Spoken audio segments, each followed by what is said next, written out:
ఇక ఎవరు జర్నలిస్టులు అనేటువంటి అంశం పైన ఒక చర్చ. ఎవరు జర్నలిస్టులు? రాష్ట్రానికి ఒక ప్రభుత్వానికి ఒక విధానపరమైనటువంటి నిర్ణయం ఉండాలి. ఎవరు జర్నలిస్టులు? జర్నలిస్టులు అంటే ఎవరు అనేటువంటి అంశం పైన ప్రభుత్వము జర్నలిస్టులను గుర్తింపు ఇస్తుంది. అవసరం మేరకు ఎప్పుడో ఒకటో రెండో మూడో నాలుగో పత్రికలు ఉన్నప్పటి నుంచి ఎలక్ట్రాన్ మీడియా వచ్చేంత వరకు కూడా అనేకమైనటువంటి మార్పులు చేసింది. ప్రభుత్వం యొక్క విధి విధానం ఉంది. అక్రిడేషన్ అంటే ప్రభుత్వం యొక్క గుర్తింపు పొందినటువంటి జర్నలిస్టులు ఉంటారు.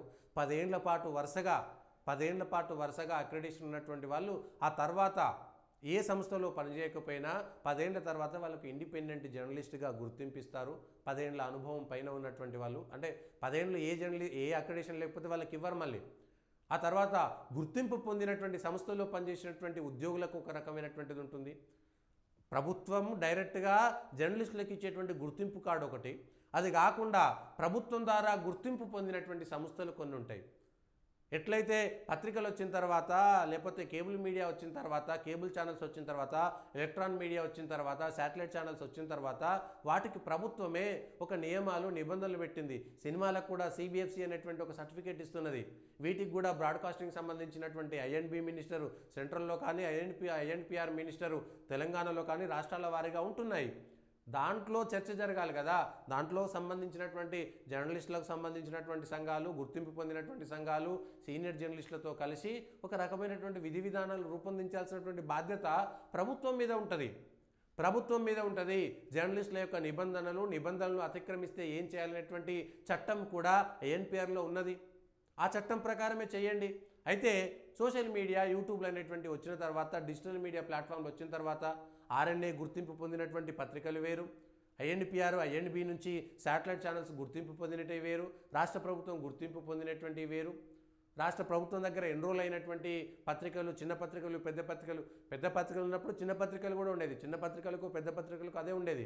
ఇవాళ సోషల్ మీడియా వచ్చింది. ఇది వచ్చిన దాన్ని మీరు ఆపలేరు, కానీ నిబంధనలు తీసుకొచ్చేటువంటి బాధ్యత మీ దగ్గరే ఉన్నది కదా, ప్రభుత్వం దగ్గరే ఉన్నది కదా. ఏ యూట్యూబ్ ఛానల్ గుర్తించాలి, దానికి ఏ నిబంధనలు పెట్టాలి అనేటువంటిది రాష్ట్ర ప్రభుత్వమే కొన్ని నిబంధనలు పెట్టండి. ఒక నెల రోజుల, 2 నెలల, 5 నెలల, 3 నెలల చర్చకు తీసుకెళ్ళండి. జర్నలిస్ట్ సంఘాలు, జర్నలిస్టుల యొక్క అభిప్రాయాలు తీసుకోండి. ఇండివిజువల్గా ఉండేటువంటి వాళ్ళ అభిప్రాయాలు తీసుకోండి. యూట్యూబ్లో పెట్టినటువంటి జర్నలిస్టులా కాదా? యూట్యూబ్లో కూడా అత్యంత సీనియర్ 20-30 ఏళ్ళు అది అనుభవం ఉన్నటువంటి జర్నలిస్ట్ కూడా యూట్యూబ్లో పెట్టిరు. యూట్యూబ్ ఛానల్లో వాళ్ళ యొక్క అభిప్రాయాలను, ఎందుకంటే పేపర్లు ఏవైనా న్యూస్ పేపర్లు ఉంటాయి, ప్రింటింగ్ పేపర్లు ఉంటాయి, ఛానల్స్ ఉంటాయి. కొన్ని పత్రికలు, కొన్ని న్యూస్ ఛానల్స్ అధికారంలో ఉన్నటువంటి వాళ్ళ అవసరాల కోసమో, లేకపోతే వాళ్ళకు సంబంధించినటువంటి పార్టీలకో అంటగా అవుతున్నటువంటి సందర్భం ఉన్నది ఇవాళ.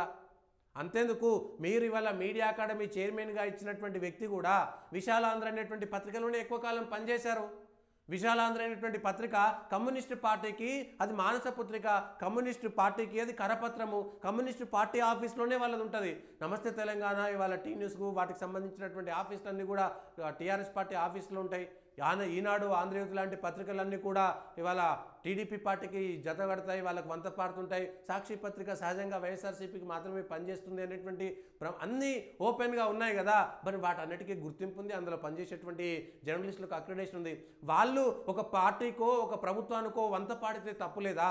కానీ ఇండివిజువల్గా పెట్టుకున్నటువంటి వాళ్ళు మాత్రం వంత పాడితే తప్ప? సాక్షిలు, ఆంధ్రజ్యోతులు, ఈనాళ్ళు కొట్లాడుకున్నాయి కదా. ఒక దశకు వచ్చినాక ఆంధ్రజ్యోతులు కొట్లాడుకున్నాయి కదా. నమస్తే తెలంగాణ, మిగిలిన పత్రికలు కొట్లాడుకున్నాయి కదా. మీడియాలో ఉన్నటువంటి వాళ్ళే కొట్లాడుకున్నారు కదా. వీళ్ళను అత్యంత లోతుగా వెళ్ళిపోయారు కదా. అవి కూడా భాషలో కొంచెం తేడా ఉండవచ్చు, కానీ ఆరోపణలు చేసేటువంటి డిగ్గింగ్ అంతకంటే లోపలికి వెళ్ళిపోయింది కదా. మరి ఎవరిని గొప్ప అంటాం? మరి ఇవాళ పెద్ద పత్రికలు, శాటిలైట్ ఛానల్స్ అనుకునేటువంటి వాటిల్లో కూడా అర్ధరాత్రి మిడ్నైట్ మసాలాలు ప్రసారం చేసినటువంటి సందర్భాలు ఉన్నాయి కదా. ఇవాళ ప్రసారం చేసినటువంటి వందలు ఉన్నాయి. ఇవాళ మీరు గొప్పవి అని చెప్పుకున్నటువంటి సినిమాలలో హీరోయిన్లు బట్టలు లేకుండా ఉన్నటువంటి సీడీలన్నీ బయటకు వస్తే వాటిని ప్రసారం చేసినటువంటి వాళ్ళు గొప్ప జర్నలిస్టులుగా కీర్తించబడుతున్నారు కదా. చర్చ జరగాల్సినటువంటి అవసరం ఉన్నది. నక్సలైట్ల యొక్క హింసను మద్దతు తెలిపినటువంటి వాళ్ళు ఇవాళ గొప్ప నాయకులుగా ఉన్నారు కదా. కొన్ని పార్టీలకు కరపత్రాలుగా, కమ్యూనిస్టు పార్టీలకు కరపత్రికలుగా ఉన్నటువంటి పత్రికలన్నిటికీ కూడా జర్నలిస్టులుగా గుర్తింపించింది. ఎందుకంటే ఆ రోజు కమ్యూనిస్టులు బలంగా ఉన్నారు కాబట్టి, వాళ్ళ అవసరాలు ఉన్నాయి కాబట్టి వాటిని ఇవాళ చేసిరు. అంటే కమ్యూనిస్టు పార్టీలకు బాకా ఊదితేనేమో వాళ్ళు గొప్ప జర్నలిస్టులా, ఇతరులు మాత్రం కాదా? భాష ఒకటి అనేటువంటి అంశం పైన ఎవరు జర్నలిస్టులు అనేటువంటి దానిపైన రాష్ట్ర ప్రభుత్వమే ఒక నిర్ణయం తీసుకోవాలి, చర్చ జరగాలి. ఎస్, పత్రికలకు ఏ విధంగా ఉండాలి, చిన్న పత్రికలకు ఏ విధంగా ఉండాలి, పెద్ద పత్రికలకు ఏ విధంగా ఉండాలి, శాటిలైట్ ఛానల్స్ అయితే ఎట్లా ఉండాలి, కేబుల్ ఛానల్స్ అయితే ఎట్లా ఉండాలి, స్థానికంగా ఉండేటువంటి ఇవాళ వచ్చినటువంటి డిజిటల్ మీడియాలకు సంబంధించినటువంటి అంశం పైన కూడా స్పష్టంగా ఉండాలి. ఒక 20 సంవత్సరాల పాటు ఒక జర్నలిస్ట్గా పనిచేసినటువంటి వ్యక్తి ఒక సంస్థలో పనిచేస్తే ఆ సంస్థ యొక్క ఏది ఎడిటోరియల్ పాలసీ అనుకోండి, ఆ సంస్థ ఎవరికో వంత పాడుతుంటే ఇష్టం లేకుండా తాను కష్టమైనా సరే పైసలు రాకపోయినా సరే ఇక తనకు చెప్పాలనుకున్నటువంటి భావాలను చెప్పి మంచి భాషతో ఉన్నటువంటి వాళ్ళను జర్నలిస్టుగా కాకుండా గుర్తిస్తారా మీరు? ఇవాళ జర్నలిస్టులు దిగజారిపోవడానికి కారణం రాజకీయ నాయకులు కాదా?